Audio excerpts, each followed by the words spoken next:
Hello and welcome back to OC Avery. Today I'm going to provide you with an update on how all the birds are progressing in the conditioning process. We started conditioning them about 4 to 5 weeks ago now, supplementing egg food, supplementing germinated seeds, giving them different fertility vitamins such as Fertivit, Mutavit and Omnivit, and we've just started to do that, as well as giving them some calcium and some other supplements to start building them up for the breeding season. So the whole point of today's video is we're going to be looking at how they're progressing and little things that I'm changing as they come closer and closer to the breeding season, and to help bring them into condition over the next month or so. We're going to be looking at also the wild birds and where the wild birds are at in the condition of them for the breeding season. And that'll be a little bit later on in the video when I take you to one of my local bird watching spots and just show you a few birds that I actually saw there earlier this week, and really what are the birds like in the wild compared to where they are and what they're like now in captivity, and whether we're bringing them into condition in captivity too fast and maybe too early, or really just comparing between the wild birds and our captive birds. And then also we'll be taking a look at how to recognise and actually understand your birds as to where they are in that conditioning process. And really that's for a lot of the inexperienced people, maybe people who've not been doing it for so long, or maybe who haven't conditioned their birds before, in senses of how I'm doing it and how I've showed people to do it, and how you can recognise and understand where they're at and how long until the breeding season really, and how long until they're in prime condition. So the first thing I want to talk about is actually the supplements I've been giving the birds through their water and through their food to actually bring them into condition, help them. So the first thing I'm going to show you is actually two different vitamins. So I've been using these. We've got Omnivit and we've got Fertivit. So I've been using these on a sort of a fortnightly basis. So for 3 days or 4 days in 1 week, I've been using Fertivit, and the following I've been using Omnivit. Now they are very similar, but what you have as a difference is the Omnivit is more of a conditioning supplement to actually bring the bird into condition. So I don't want to be giving them too much so that they come into condition before they should, or the cockbirds become over aggressive as mentioned in the videos from direct bird products. Fertivit is more for actually the fertility of the cockbirds when they're filling eggs. So I'll be using a lot of Fertivit on my hybrid pairs and my mule pairs because they're more unlikely to produce youngsters just because of the differences, and they aren't the same species. So Fertivit is something that I'll use then, but it does help build it up in the birds so that you have a higher fertility and you build that up rather than trying to force it quite quickly. So they've really helped over the past few weeks, and I have noticed a difference, especially in the small birds, the Redpoles. The Redpole cocks have been squealing an awful lot. If you don't keep Redpoles, you might not understand what I'm talking about, but especially when you're conditioning the Redpoles and in breeding season, when they're really fit and they're coming into condition, they start to squeal. They aren't going to do it while I'm in here, so I'll have to leave the camera rolling at some point to get the footage and the sound of them squealing to show you. But that is something that a lot of Redpoles do, and how you can identify that.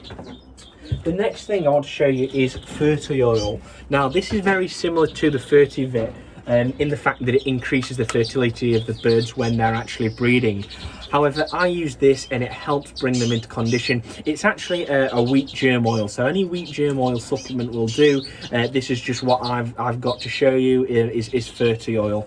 That's worked really well, and I've been adding a few drops of that to a kilo of egg food when I've been making that up over the past few weeks. As you've seen in the video I did several weeks ago on how to make a conditioning egg food for the birds. The next thing is actually calcium supplements. So we have Calcium Vet Goji here. This is a liquid calcium supplement from BioVetline. And then we have Calcilux. Calcilux is like a powdered version from Versalaga. And I've been adding that to the waters. So actually I've been, for 3 or 4 days a week, I've been that was a squeal from a Redpole. Just note that sound. Omnivit and Fertivit. So I've been adding that 3 to 4 days per week, and then with the calcium I've been adding that the other days, and what that's helping is build up the calcium actually in the hens mainly is what we're looking for. So the hens get it more than the cockbirds. The cockbirds will get the calcium supplements once every 2 weeks for 3 to 4 days. The hens are getting this, if not on a vitamin, and then obviously the hens are always getting baths as well, so they have fresh water there with no supplements whatsoever, and that does help bring them into condition as well. So it's important that you also change the diet of the birds from sort of their winter mix to actually a conditioning mix and something that you're going to bring them into the season with. And it's all slow and steady, because what we don't want to do is completely change the diet so that the birds aren't comfortable with it, and we want to gradually increase the condition rather than trying to force it very quickly. So I'm going to show you now, this is a Redpole mix which I've made up. I make up my own Redpole mix. I have quite a few Redpoles, and I've found that some of the mixes that I've used, like the British Finch mixes, they're just not substantial enough. The birds get on fine and they breed on it fine, but I'm hoping that with making up my own mix with a lot more different seeds, a balanced and varied diet in the birds, we'll get a better result at the end of the breeding season. Hopefully that'll mean more youngsters, we'll have healthier youngsters, healthier parents, and they'll be able to last longer in the breeding season rather than actually coming out of condition around August, because I have found that at least last year with my Redpoles, they really started to want to finish by about the start of August. So I'm going to be trying a bit of a different mix on them. So what I've actually made up is more of a mix of the conditioning and breeding side. There is a bit of their winter mix in there because we do want to still be giving them a little bit of fat at the moment, because it is still cold. We've had quite a bit of snow over the past few days, and it was -6 as well 3 days ago. So it's important that we do have the fat stores on the birds still, with it being mid-February. We don't want it being too cold and actually having losses in them. So just in this mix, a basic run over, we have a basic British Finch mix, we have conditioning seed I got from Bavistas, we have a health seed from Hens, I believe it's from, and we have a germination seed mix in there as well, but the seeds aren't germinated, so it's mainly rape in there, a few mung beans. Also in there, I've actually added a few other little different things, more for the varied diet in them, but also to just try and slowly wean them onto other foods which they might not have tried before.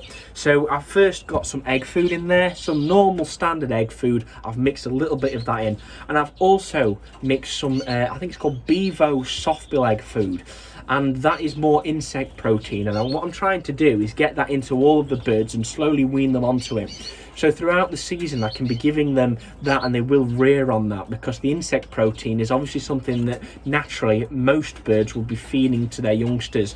So I just want to add a little bit of that natural protein in there as well, from the insects, rather than the egg food, which is obviously it's all natural proteins, but it's just a bit closer. So we've got the insect in there as well, and I'm hoping we might see a difference with the number of youngsters produced and the quality of the youngsters produced by adding that, and we don't want to experience losses, or at least keep the losses to a minimum. So that is the diet of the small finches. So that goes for my Redpoles, that goes for the Siskins, and then I'm also adding that to the mixed flights, where we've got canaries in with green finches, mules, and mainly the smaller birds. The goldfinches are also getting that, and then for the larger finches I've got a little bit of something different for them. So this is actually the mix I'm going to be making up right now for the larger finches. That's the green finches, the crossbills, the bullfinches. The goldfinches also get it, and mainly the larger finches. So we have some Bevo egg food there, we have some normal egg food, and then we have a basic British Finch, we have a Hens bullfinch mix, a little bit of a germination seed, and another plain one, and at the bottom I put some drip. So all I do is I take that mix, pour it into a bucket like that, and then just start to mix it around mix it up to actually make a nice varied diet for the larger finches. So now this is the final finished mix there, and we've got a really nice mix of all sorts in there. There's rowan berries dried, there's sunflowers, small sunflower seeds, sunflower hearts, mung beans. We've got egg food in there, the insect egg food, basic British finches mix. We've got conditioning seed. We've got a really good mix of seeds in there, as well as some grit, which will be great for all of the large finches, which I give it all to them. So also over the next few weeks, I'm going to actually be starting to give the birds pearl morbide. I gave them some of that in about November. I just wanted to see how they reacted to it. Did they feed well on it? And really just did the parent birds and the stock birds like that? They all took it quite well. They all fed on it. They all enjoyed it. I gave it all in finger draws. So there was no issues there. Everything ate it, which I put in for them. But I will start to wean them onto that again over the next few weeks, so that in the breeding season they will rear on it, and then I can give that to the youngsters once they've sort of they've fledged, they're weaned, they're on their own in a cage, and I can just give them egg food, pearl morbide, and give them as much of a varied diet as possible. Obviously it's just going to be better, and we're just going to have really good healthy youngsters. Something I would like to mention actually with the pearl morbide as well, I've seen a couple of people, so the recommended doses, you put, I think it's 100 grams of this, 100 grams of this to 200 grams of water. A lot of people say that they don't do that, so it's a 1 to 2 ratio mix that, and a lot of people say they'd rather do 100 grams of the pearl morbide to 100 grams of water. The only issue with that is because of what pearl morbide is. Pearl morbide soaks up the water, and what you don't want to happen is making it too not soaked up enough, because the issue you're going to encounter, the birds are going to eat it, and especially if the birds are quite greedy, they eat a load of the pearl morbide and then they drink. The pearl morbide is going to be soaking up everything out of the stomach. It's going to soak up all the different different things in there, and also you've got to take into account it's going to expand actually inside the bird if you don't give it enough water to actually soak up itself. So please make sure if you are using pearl morbide that you do put enough water and you use the recommended amount, because you don't want to end up suffering with birds that have eaten some pearl morbide which is then swelled up because you haven't put the recommended dosages in. That's just a bit of a warning, just a bit of advice. Ultimately it's up to you. It's just that's my recommendation, and something I've had to think about previously, making sure that it was correct and that I wasn't harming any of my birds in that any way. So I've spoken about the diet of the birds and actually the supplements that we give them. So now I just felt that it would be a good idea to show you around all of the birds and really where they're at in the conditioning process, and then how we're going to move that forward and keep increasing that over the next few weeks as we approach the breeding season. So in actually these 2 cages, we have the 2 Siskin cocks I'm going to be using this year. We have a 2019 cock bird there and a 2018 cock bird here. Really, I've only moved these in temporarily just over the next week or so. I did move on the yellow hammers which were originally in here, so we had a cage free up, but these actually work quite nicely. So I've got some good space between the perches. Obviously I've got them at different heights, and the reason is because the birds exercise their muscles better by actually flying upwards, so that's working quite nicely, and the Siskins are happy just there on that, and they're on a very simple mix I use for the Redpoles. So to notice a Siskin coming into condition, the best thing I can tell you to look out for is actually them singing. Siskins do tend to sing quite a bit. I haven't seen these two singing as much. We've got a pair here which I have a friend hopefully coming to collect in the next few weeks, but we have actually a Siskin cock down here, and he sings his head off all day, and he's paired with a Redpole, so it actually works quite nicely, and that's the main thing with Siskins, is that actually them singing and being active on the perches is quite a good way to identify the condition. We have a mulling pair here. We have a Norwich cock to a green Finch hen. Really, with the Norwich, we're looking to him really starting to warble and sing. That's mainly it with canaries, but actually they're flying a good length. We've got probably a good 2.5–3 feet between the perches. And he's getting fit and she's getting fit, so that's fine, and this is working quite nicely for the pair. They are getting on quite well as well, which is nice. Eating loads of food, so there's so much food on the floor which they've just chucked about over the past few days, but you're always going to get that with birds. So really I'm just going to be looking for him to start to sing. She's actually been ripping up some newspaper from the bottom of the cages, which is a good sign, but it's still a bit early, mid-February, so really green finches we're looking from mid-March, April time to start breeding them. So for this pair, they're going to stay together even when I do put all the birds into flights, which will be next week in next week's video, and we'll just leave them to it over the next month or so before we start to look at introducing nest sites. They'll be getting all the vitamins, Omnivit, Fertivit and everything like that, to hopefully bring them into condition. We have another mulling pair here. We've got a goldfinch cock to a canary hen. The best way you can identify a goldfinch's condition, now goldfinches would in the wild come into condition around May. In captivity we're probably looking about April time. He's a native goldfinch, so he'll be later than Siberians. But the best thing you can look for is two things. One is actually the tail wagging, so he's not really doing it much, but I don't expect that. A little bit there, but overall not too much. But actually on the tip of a beak of a goldfinch, when he's in condition, is white. There's a black tip on it now, as you can see, and they're getting that in the winter. But in the summer, when they come into condition, they have a white beak tip, and that is when you know that your goldfinch is in breeding condition. As for the canary, pretty simple to tell. Obviously that's a hen canary, so not much going on there in terms of how you're going to tell, but it's more just shredding paper and perhaps squatting for the cockbird. But this is going to be probably the best part of 2 months before I expect anything from this pair.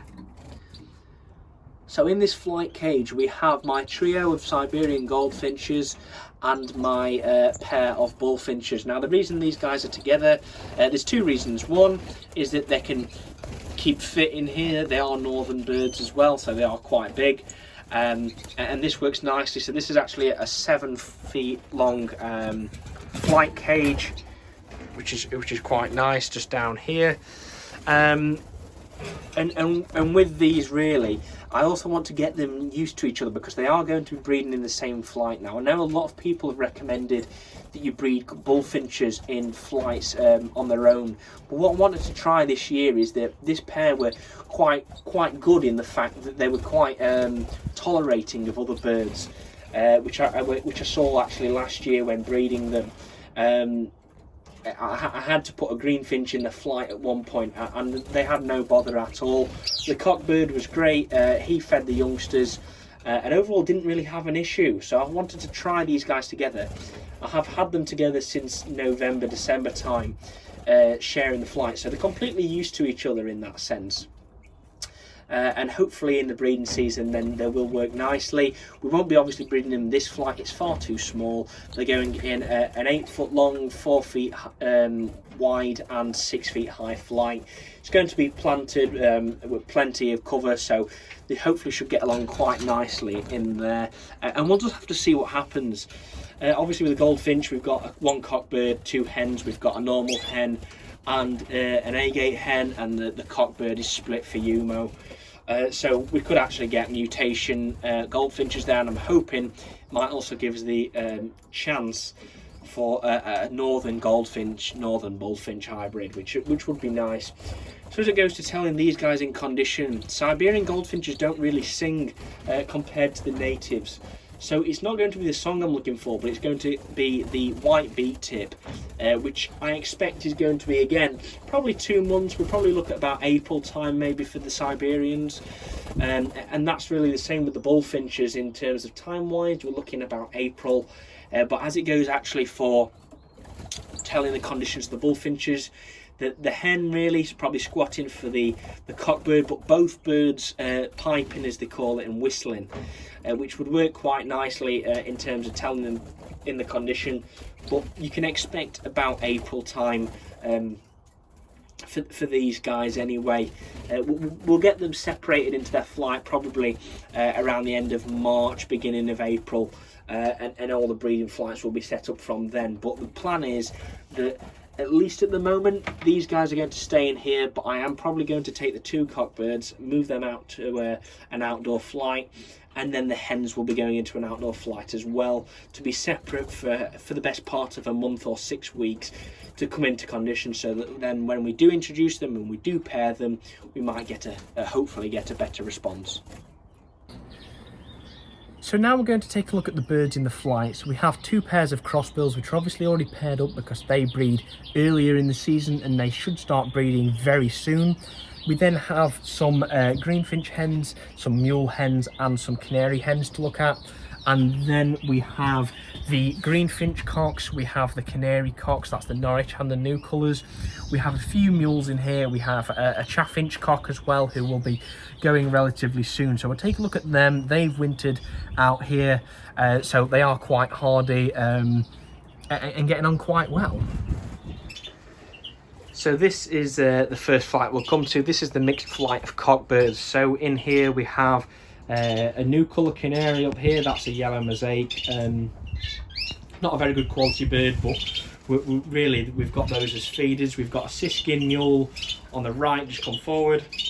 On the left we have a Redpole mule, and then on the very left we have a silver pied greenfinch. We have a chaffinch in the top corner, and then we have 2 pied greenfinches at the back.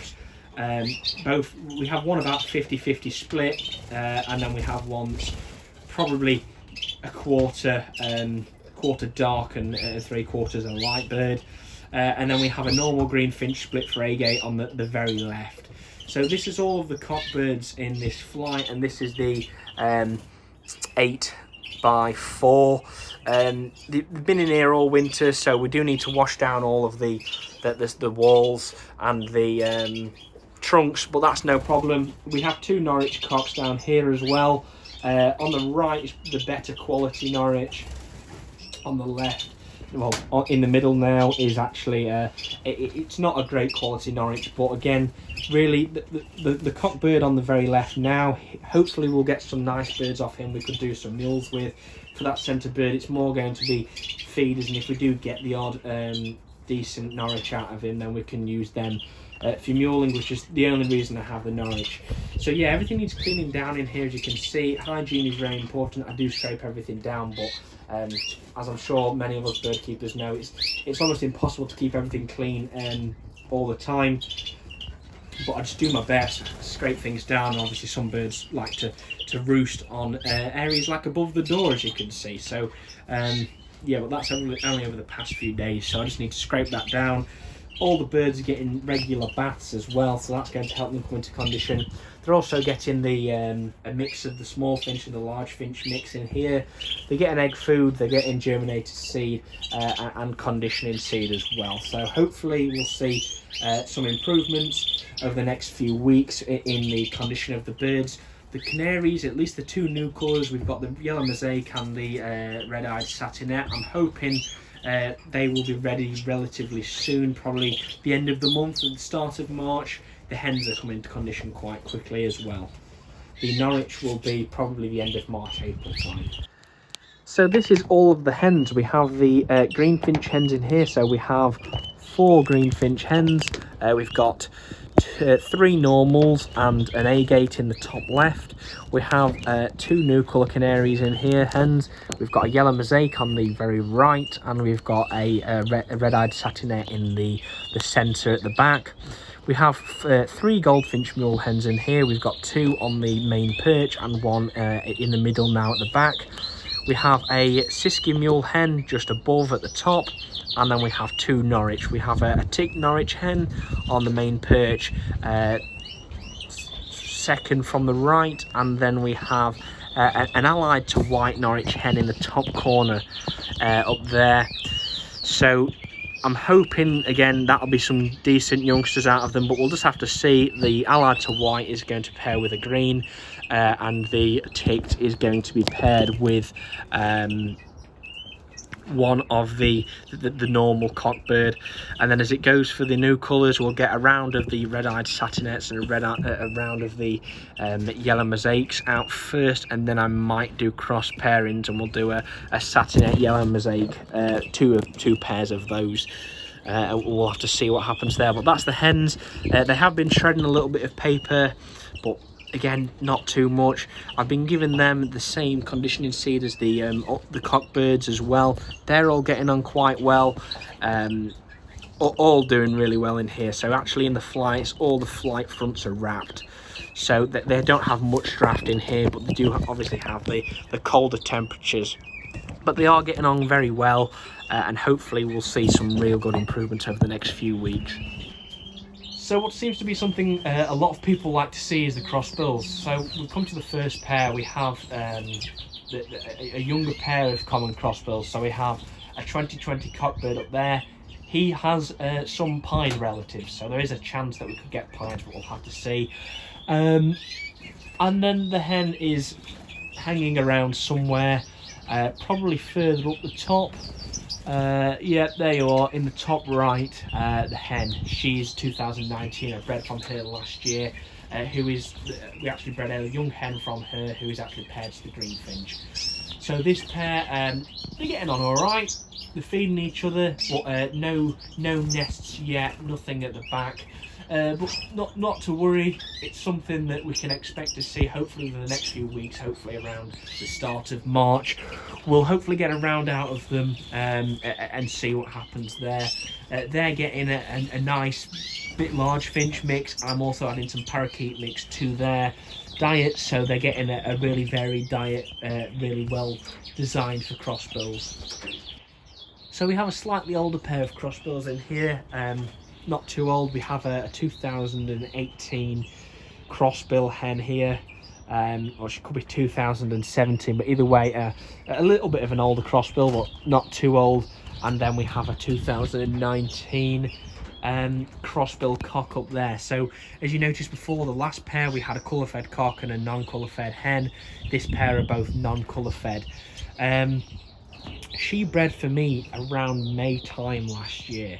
I'm hoping that with the conditioning seeds and how I've been treating them, we'll get her to go down earlier, but we'll have to see. But either way, they're getting on quite nicely and really quite well, so hopefully we'll see some nests in the next few weeks, and they're on the same diet as the other pair.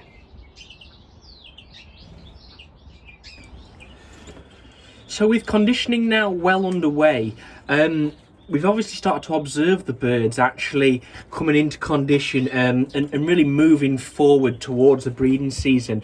I think one of the main things to really notice, that the main thing to notice with a cockbird is increased activity, hopping across the perches and singing. That can really be anything, redpoles, canaries, siskins, anything like that really.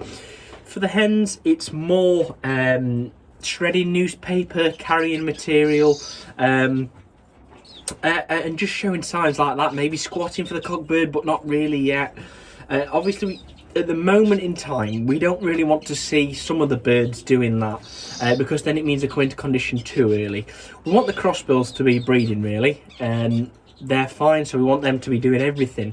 For the redpoles, the canaries and things like that, we might want to see them shredding a bit of newspaper, maybe picking up a bit of material, but we don't want to see them squatting for the cockbirds or actually trying to build, because it's just far too early, and all we're going to end up with is if we bring them into condition too early and try and breed them too early, then we'll end up suffering later on in the season. They'll be worn out, we'll be getting clear eggs to start with, and it'll just be a nightmare. So the best thing to do is hold them off and keep them held off until it's longer daylight hours and it's warmer and they're in a better condition, really.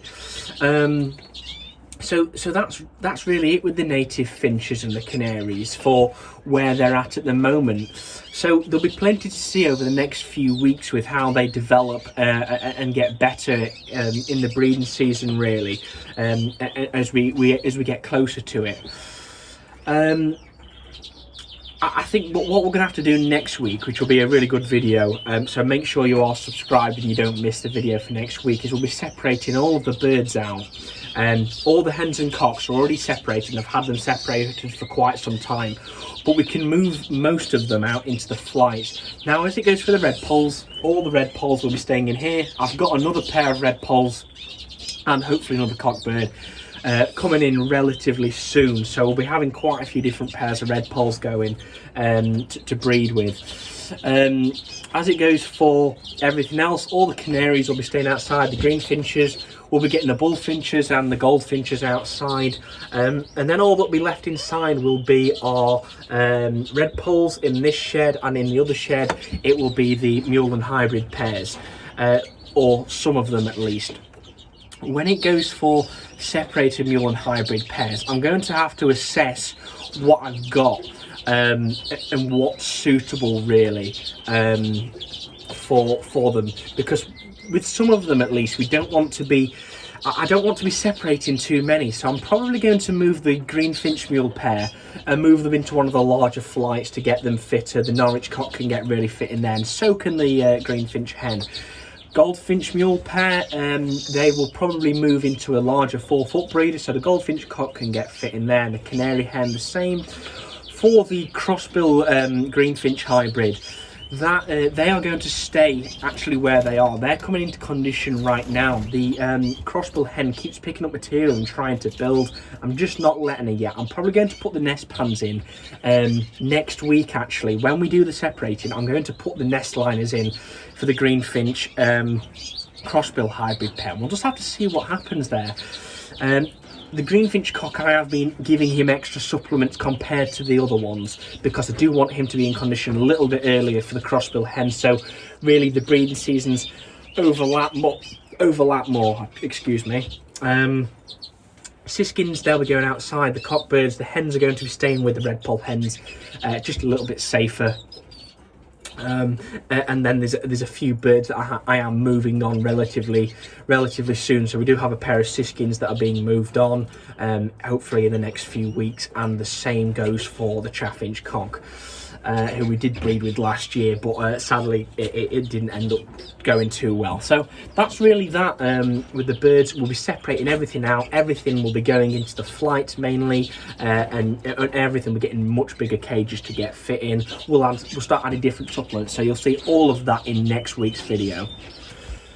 So really, as far as it goes for when I mentioned the bird watching side of it, and actually the wild birds. So I've been observing some wild birds over the past few days at some local spots. I'm very lucky that I live quite close to the Peak District, so there's a lot of wildlife to be seen not too far from my home. And I was up at a woodland the other day. It was snowing, and I managed to see quite a few different winter visitors. So I was lucky enough to see some bramblings. I saw 2 cock bramblings and a hen. I saw quite a few redwings up there as well. There was some waxwings high up in a tree, and then also some of the not the winter migrants, our native birds. We do class these guys as native birds, the winter migrators as well. The bramblings are natives, but generally what's here for the rest of the year and what actually spends the breeding season here. There's plenty of chaffinches, goldfinches, siskins, redpoles, greenfinches. I did see a few bullfinches higher up in a tree, but not for much. But really where they're at in terms of coming closer to the breeding season, coming into condition. They're still in the full winter mode.